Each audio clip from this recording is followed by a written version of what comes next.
कैसे हैं आप सब लोग। आप लोगों को पता है कि हम लोगों ने क्रैश कोर्स एक स्टार्ट करा था क्लास 4 रिक्रूटमेंट के लिए, जिसमें आप लोगों को मैथमेटिक्स के लेक्चर जो हैं वो मिल रहे हैं। आज जो हम टॉपिक करेंगे वो होगा आपका रीजनिंग का। अभी हम लोगों ने देखा कि जो जूनियर असिस्टेंट के नोटिफिकेशन में सिलेबस मेंशन है वो कहीं ना कहीं मिलता जुलता है आपके क्लास 4 की तरह ही। तो जो टॉपिक हम आज करेंगे ये आप लोगों ने देखा होगा। इसके मैं आपको 1000 से ज़्यादा एमसीक्यूज़ की पीडीएफ आपको प्रोवाइड कर दूंगा, क्योंकि 2 से 3 क्वेश्चंस आपको इस पे एक्सपेक्टेड हैं। और मैं आपको पूरा तरीका बताऊंगा किस तरीके से हम लोग ये करेंगे। जो लोग ये पहली बार देख रहे हैं वो इस चैनल को सब्सक्राइब कर लें ताकि आपको हर एक अपडेट मिलता रहे। Finance account assistant, sub inspector, inspector, class 4 और जूनियर असिस्टेंट के बैच ट्रिपल एस पे फ्री ऑफ कॉस्ट चल रहे हैं। जो बच्चे कोचिंग अफोर्ड नहीं कर सकते 15 से 20 हज़ार रुपये की, आप लोग यहाँ पे पढ़ सकते हैं। हम आपको अपने एंड से पूरी कोशिश करेंगे कि जे&के की बेस्ट फैकल्टी आपको आके पढ़ाए। तो आज पार्ट 1 शुरू करने से पहले मैं यहाँ पे आपके साथ पहले सिलेबस को डिस्कस करूँगा। तो चलिए बात करते हैं सिलेबस पे। ये आपका सिलेबस जो है ये आउट हुआ था। 20 मार्क्स की आपकी सेक्शन है। मैथमेटिक्स का आपका परसेंटेज की क्लासेस हो चुकी हैं। वर्कशीट आपको टेलीग्राम ग्रुप पे मिल गई है। कल आपको वर्कशीट के क्वेश्चंस को करवाया जाएगा। तो आज जो हमारा पहला टॉपिक है, आप ये देख सकते हैं। टोटल जो टॉपिक हैं आपके इसमें वो है आपके सिर्फ और सिर्फ 8। मैं आपको 8 से 10 ही लेक्चर्स इसके दूंगा, लेकिन इतनी मैं आपको गारंटी देने के लिए तैयार हूं कि एग्जाम में आप लोगों के 20 में से 15 प्लस मार्क्स आएंगे जो भी क्लास 4 के लिए अपेयर करेगा और जो भी ये लेक्चर्स या हमारा क्रैश कोर्स जो 30 डेज का चल रहा है वो देखेगा। इसकी मैं आपको गारंटी देने के लिए तैयार हूं, क्योंकि मैं आप लोगों को यहाँ पे सिर्फ गाइड करूंगा जो आपको कोचिंग इंस्टीट्यूट में किया जाता है। उसके बाद प्रैक्टिस के लिए मैं आपको पीडीएफ दे दूंगा। अगर आप में से किसी को पीडीएफ के किसी भी क्वेश्चंस पे डाउट होगा तो आप हमारे फेसबुक ग्रुप पे उसको पोस्ट कर सकते हैं। आपको वहाँ पे बच्चे हेल्प कर देंगे।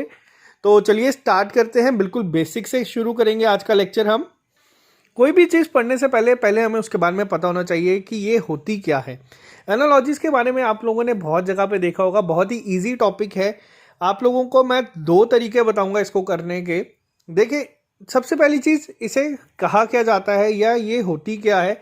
आप लोगों को बताऊं सिंपल लैंग्वेज में, ये एक सेट ऑफ वर्ड्स होता है। आपको सेट ऑफ वर्ड्स में मिलेगा या सेट ऑफ नंबर्स के तरीके से मिला जाएगा, जिसके अंदर कुछ ना कुछ क्या होता है आपका कॉमन, और यही कॉमन को हमें फाइंड करना है। इसी के साथ हमें क्वेश्चंस को अप्रोच करना है और इसके आंसर को ढूंढना है। बहुत ईजी है।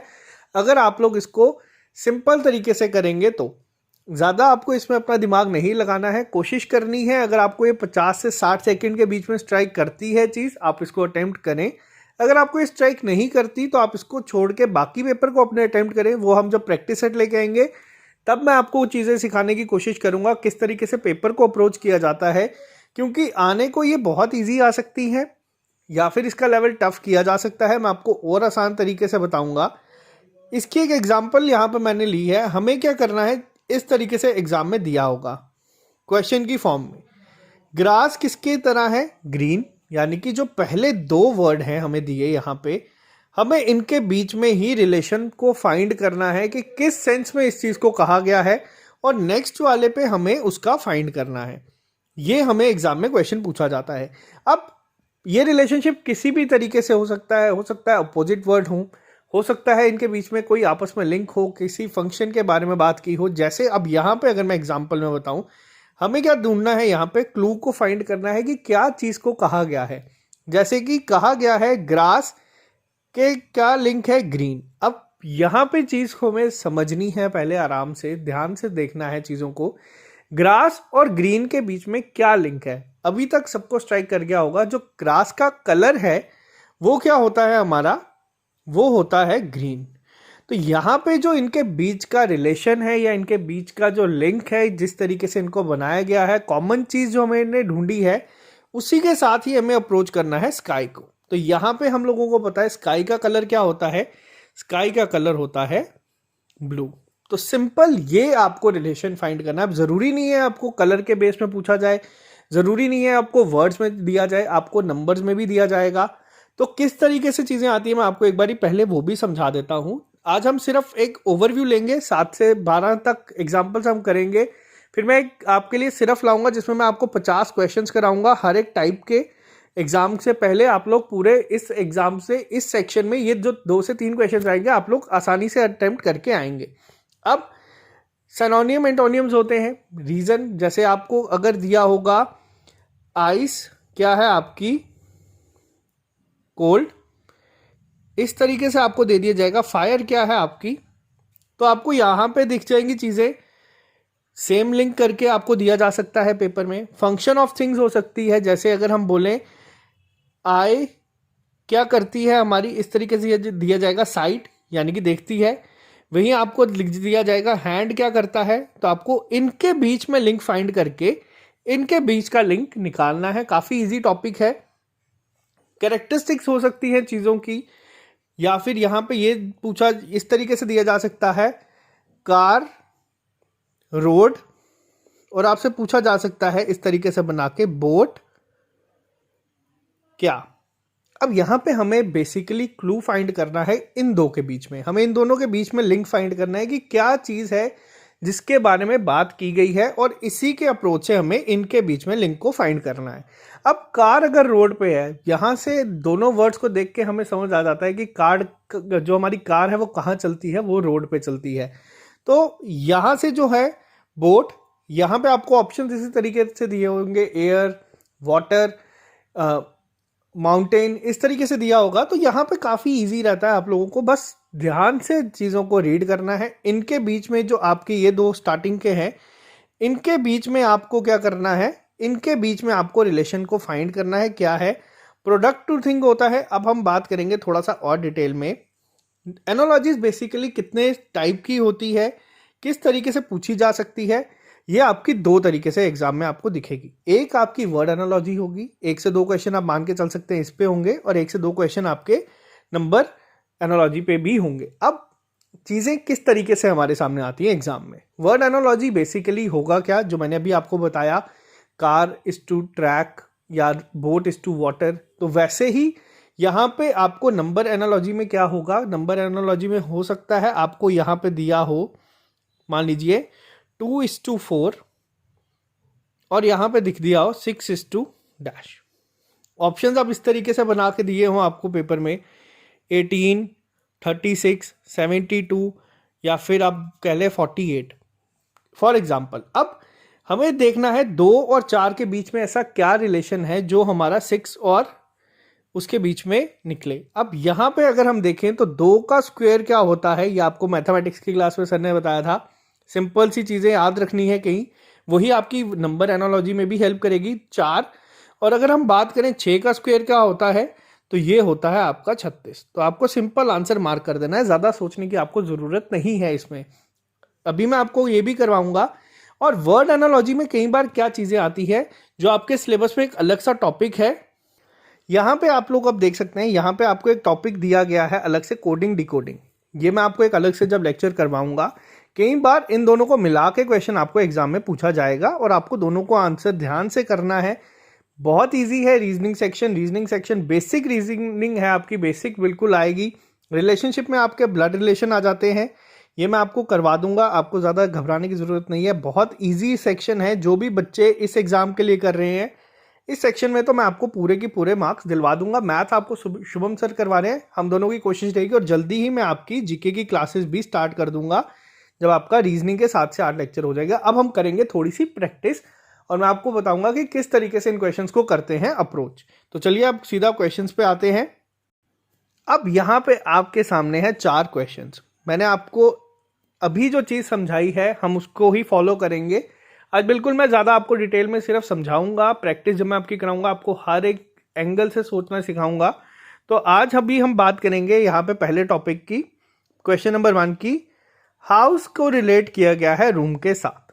क्या मतलब है, यहाँ पे आप लोगों का घर है, आप लोगों ने देखा है घर में क्या होते हैं, घर में होते हैं आपके पास कमरे, ठीक है।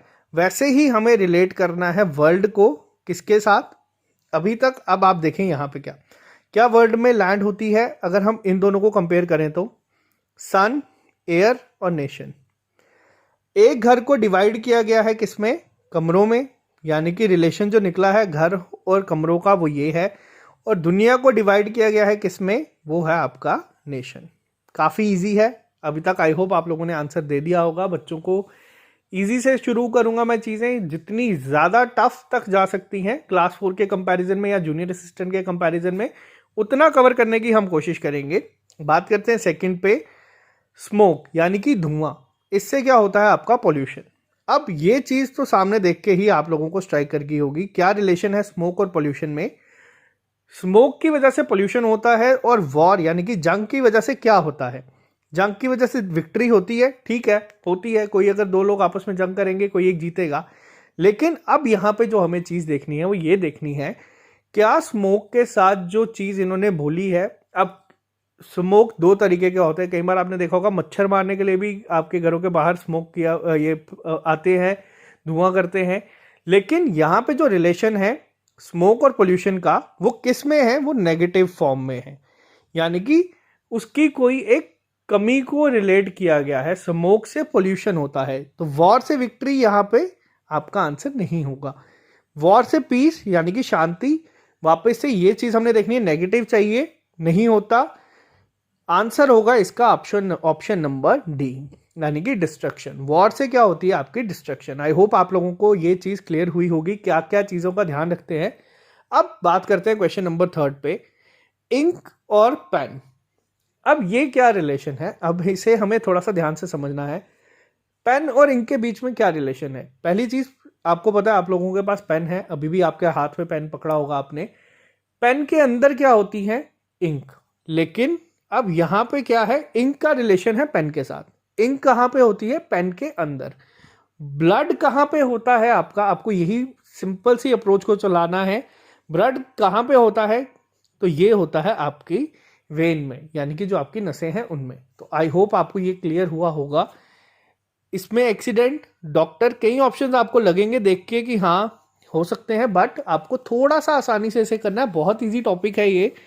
अब बात करते हैं यहाँ पे क्वेश्चन नंबर 4 पे, गुड को किया गया है रिलेट किसके साथ, बैड के साथ। बहुत इजी है, ऑपोजिट है, गुड का ऑपोजिट बैड। लेकिन अब अगर हम बात करें रूफ यानी कि आपकी जो छत है, उसको आप किसके साथ करेंगे। यहाँ पे जो ऑप्शंस हैं आपके वो तो मिलते जुलते हैं। छत घर पे होती है, वॉल्स होती हैं, पिलर्स होते हैं, फ्लोर होते हैं, विंडोज होती है, किसके साथ करेंगे। अब गुड का अगर हम अपोजिट बोलें बैड, तो रूफ आपकी छत है। रूफ का अपोजिट अगर हम बात करें तो क्या होगा आपका, फ्लोर। ऑप्शन नंबर सी आपका सही आंसर होगा इसका। आई होप आपको ये 4 क्वेश्चन समझ आए। बात करते हैं हम नेक्स्ट 4 पे। अब यहां पे हम देखें क्या क्वेश्चन पूछा गया है।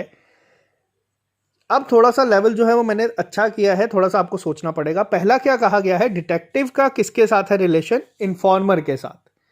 अब डिटेक्टिव जो है, डिटेक्टिव और इन्फॉर्मर के बीच में रिलेशन क्या है। कोई भी डिटेक्टिव आप लोगों ने देखा होगा, जो भी किसी के केस के पीछे या किसी चीज के पीछे छानबीन करता है, किसी को कोई पर्सनल हायर करता है, डिटेक्टिव को कौन खबरें देता है, इन्फॉर्मर। अब रिपोर्टर को यहां पे आप लोग देख के क्या करेंगे, देखेंगे डिटेक्टिव को इन्फॉर्मर है, रिपोर्टर को आप करेंगे न्यूज देखते ही, और ये आपको गलत हो जाएगा।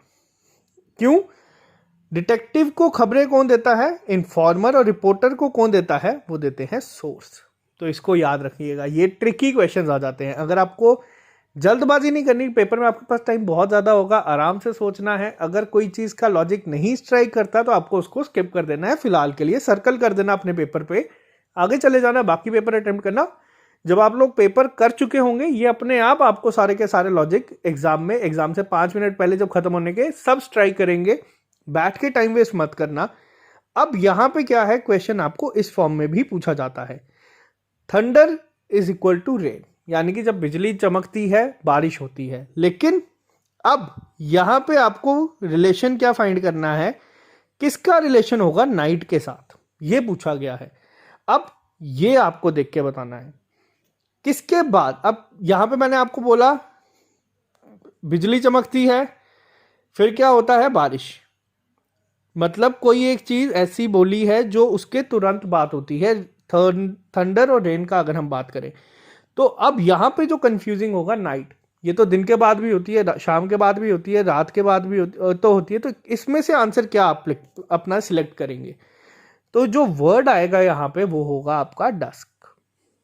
अभी मैं आपको हर एक चीज से बता रहा हूं, जब मैं आपको एक बार सीधा प्रैक्टिस करवाऊंगा सारी की सारी, सारे के सारे आपके डाउट क्लियर हो जाएंगे। मैं आपको 1000 इसी टॉपिक के जो पीडीएफ है हमारे टेलीग्राम ग्रुप में भी शेयर कर दूंगा, ताकि आप लोग प्रैक्टिस करें। जो बीच में थोड़ी सी चीज़ें आपकी गलत हो सकती हैं, 1000 एमसीक्यूज प्रैक्टिस करने के बाद वो गलत नहीं होंगी। उस एमसीक्यूज की पीडीएफ की कॉस्ट है 0 रुपीज़, आपको कुछ पे नहीं करना, आपको वो फ्री में मिल जाएगी। जो लोग टेलीग्राम पे नहीं है उनके लिए मैं फेसबुक पे भी अपलोड कर दूंगा, और कोई भी अगर चाहता है तो वो उसे अपने फ्रेंड्स के साथ शेयर कर सकता है। बात करते हैं नेक्स्ट क्वेश्चन पे। Mother is equal to child, यानी कि मदर और चाइल्ड के बीच में रिलेशन है। अब क्लाउड का रिलेशन किसके साथ होगा? आपको पता है माँ बच्चे को जन्म देती है, बादल से क्या आता है रिलेशन, अगर हमें फाइंड करना है तो वो होगा आपका सी रेन। बात करते हैं नेक्स्ट क्वेश्चन पे। Taste is equal to tongue, यानी कि जो आपका टेस्ट है बेसिकली वो कौन सी आपका बॉडी में पार्ट है जिससे आप डिटेक्ट कर सकते हैं, वो है आपकी जीभ यानी कि टंग। तो सेम अगर हम बात करें वॉक किससे होगा, तो ये होगा आपका लेग से। सिंपल है, बहुत इजी है, पेपर में इजी ही होंगे, 2 से 3 क्वेश्चंस आएंगे, 2 बहुत इजी होंगे, हो सकता है एक थोड़ा सा ट्रिकी बना जाए, लेकिन हम लोग उसकी प्रैक्टिस भी करेंगे। आज मैंने यहाँ पे कोडिंग डिकोडिंग वाले नहीं लेके आया हूँ, पहले मैं आपको कोडिंग डिकोडिंग करवाऊंगा, फिर जब प्रैक्टिस सेट में आपको करवाऊंगा तब मैं आपको ये सारी चीज़ें क्लियर करवा दूंगा। अब बात करेंगे थोड़ी सी यहाँ पे नंबर एनालॉजी किस तरीके से आती है उस पर। अब ये आप देख सकते हैं यहाँ पे, अब हमें यहाँ पे लिंक निकालना है 144 और 13 के बीच में। किस तरीके से ये लिंक बन सकता है, क्या चीज़ है इसमें जो आप लोग देख रहे हैं। अब यहाँ से आप देखेंगे, अगर किसी को टेबल याद है 13 के टेबल में 144 नहीं आता, ये चीज़ आपको पता है, लेकिन आपको मैथमेटिक्स की क्लासेस में शुभम सर ने कहा था कि आपको टेबल्स याद होने चाहिए। अगर आप में से किसी को टेबल याद है तो उसे क्या पता है 12 का स्क्वायर क्या होता है, 144। और यहाँ पे लॉजिक क्या है, 12 के तुरंत बाद जो आता है नंबर यानी कि 13, ये इनके बीच का रिलेशन है। अब यही चीज अगर हम बात करें 49 किसका स्क्वायर होता है, तो वो होता है आपका 7 का स्क्वायर 49। रिलेशन के अकॉर्डिंग क्या आएगा, जो 7 के तुरंत बाद होगा। यहाँ पे आपको बस रिलेशन फाइंड करना है, किस तरीके से कर रहे हैं, तो वो होगा आपका 8। तो ऑप्शन नंबर ए आपका आंसर। अब अगर हम यहाँ पे बात करें नेक्स्ट क्वेश्चन पे 21:3। अब 21 और 3 के बीच में क्या लिंक है, 21 और 3 के बीच में लिंक सिर्फ ये है कि अगर आप इसको डिवाइड करें तो ये किससे होगा, 7 से। सिंपल सी बात, 3 7 21। पहले अगर चीज़ नहीं समझ आती, ये बहुत बड़ा हो जाता है तो बच्चे डर जाते हैं, जैसे 574 आ गया। आप इसको क्या करें, सिंपल 574 को डिवाइड कर दें किसके साथ, 7 के साथ, तो आपको आपका आंसर शायद से मिल जाएगा। अगर इसका आंसर आ गया तो ये आ गया आपका 8 × 56 और 2 × 14, यानी कि 82 ऑप्शन में है आपका आंसर। नंबर एनालॉजी करना थोड़ा सा ट्रिकी होता है, अगर आपको चीज़ समझ नहीं आ रही, स्ट्राइक नहीं करी, आप छोड़ दें। अब 6 और 42 के बीच में लिंक क्या है, 6 और 42 के बीच में आप लिंक किस तरीके से करेंगे इसे। 6 × 7 क्या देता है आपको, 42। ठीक है, ये हमें यहाँ पे एक लॉजिक देखने को मिला। अब बात करें यहाँ पे 5। अब यहाँ पे क्या हम 5 × 7 करेंगे तो 35 आ जाएगा, लेकिन अगर हम देखें 6 के तुरंत बाद क्या है, 7, तो वो भी आप देख सकते हैं 2 लॉजिक होते हैं, यहाँ पे 2 लॉजिक बन रहे हैं और दोनों आपको ऑप्शन दिख रहे हैं। तो इन केसेस में क्या होता है, इन केसेस में आपको क्या फॉलो करना होता है, जैसे 6 × 7 आपका 42 है, आप 5 × 7 को ही करके 35 आंसर मार्क करके आएंगे। अगर सपोज यहाँ पे 35 नहीं होता तब आप इसको क्या करते, जैसे 6 × 7 आपका 42 आया, तब आपने देखा 6 के तुरंत बाद वाले से उसका मल्टीप्लाई हो रहा है, तो आप यहाँ पे क्या करते हैं 5 के तुरंत बाद 6 से आप इसको मल्टीप्लाई करते हो 30, तब इसका आंसर करके आते हैं, अगर 35 नहीं होता तो। आई होप आपको क्लियर हुआ होगा चीज़ों का। नेक्स्ट क्वेश्चन पे अगर हम आते हैं, अब यहाँ पे आप देखें कि क्या लॉजिक हो सकता है इनके बीच में। 4:19। अब 4 को आपको 4 और 19 के बीच में आपको लिंक बनाना है। 2 तरीके से इसका लिंक बन सकता है, दोनों पे हम बात करेंगे। पहला, हम 4 का स्क्वायर क्या होता है, 16 + 3, ये एक हमारा लॉजिक बना 19 बनाने का। दूसरा हम 19 कैसे बना सकते हैं, 4 × 5 - 1। इस तरीके से हमने अप्रोच किया, दोनों तरीकों से हमें 4 और 19 के बीच में बनाना है इसे, तो हमने दोनों तरीके से बनाया। अब हम 7 को सेम अप्रोच से करेंगे, यानी कि 7 का स्क्वायर इस अप्रोच से अगर हम जाएं तो क्या होगा, 7 का स्क्वायर होता है आपका 49 प्लस 3, ये आ गया आपका 52। ऑप्शन में चेक करेंगे, ऑप्शन में है, वेट करते हैं, ये अप्रोच से भी कर लेते हैं। 7 इंटू 5 यानी कि 35 प्लस 3, 35 माइनस 1 क्या होगा आपका 34। ऑप्शन में कहीं पे भी नहीं है, तो आप लोगों का जो लॉजिक है वो ये है, आप इसका आंसर यहाँ से मार्क कर सकते हैं। 52 आपका इसका सही आंसर होगा। आज के लिए मैंने आपको जो चीज़ें सिखाई हैं, सिर्फ मैंने 12 एग्जाम्पल करवाई हैं। जब मैं आपको 50-60 यहाँ पे प्रैक्टिस करवाऊंगा, उसके बाद 1000 PDF आपको दूंगा जिसमें 1000 MCQs होंगे इसी फॉर्मेट के, दोनों तरीकों के। तो जो 3 से 4 मार्क्स हैं वो तो आपके कंफर्म आ जाएंगे, जो डाउट होंगे वो आप लोगों के क्लियर हो जाएंगे। अगर नहीं पता चलेगा तो आप हमारे फेसबुक ग्रुप पे पूछ लीजिएगा, आपको वहाँ पे क्लियर कर देंगे लॉजिक क्या है इनके बीच में। तो आज के लिए सिर्फ इतना ही रखते हैं, मिलते हैं आप लोगों से कल नए लेक्चर के साथ। जैसे ही रीजनिंग हमारी खत्म हो जाएगी मैं जीके के पार्ट आपको लेके आऊँगा। कोशिश ये रखूँगा कि जीके में आपको सिर्फ उतना पढ़ाऊँ जितना आपको पेपर में आए, इररिलेवेंट चीज़ें नहीं पढ़ाई जाएंगी वहाँ पे, क्योंकि क्लास 4 का पेपर थोड़ा सा ईजी होगा एज़ कम्पेयर टू आपके जो आपके फाइनेंस के पेपर होते हैं, अकाउंट असिस्टेंट या बाकी सबके, उसमें हमें इन डेप्थ पढ़ना है। यहाँ पे लेकिन हम वही पढ़ेंगे जो पेपर में पूछा जाएगा। तो आपको अगर ये वीडियो पसंद आई है तो अपने फ्रेंड्स के साथ शेयर कर दीजिएगा, ताकि जो बच्चे पढ़ना चाहते हैं उन्हें हेल्प हो सके। Okay guys, bye bye, take care, all the best. मिलते हैं कल नए लेक्चर के साथ।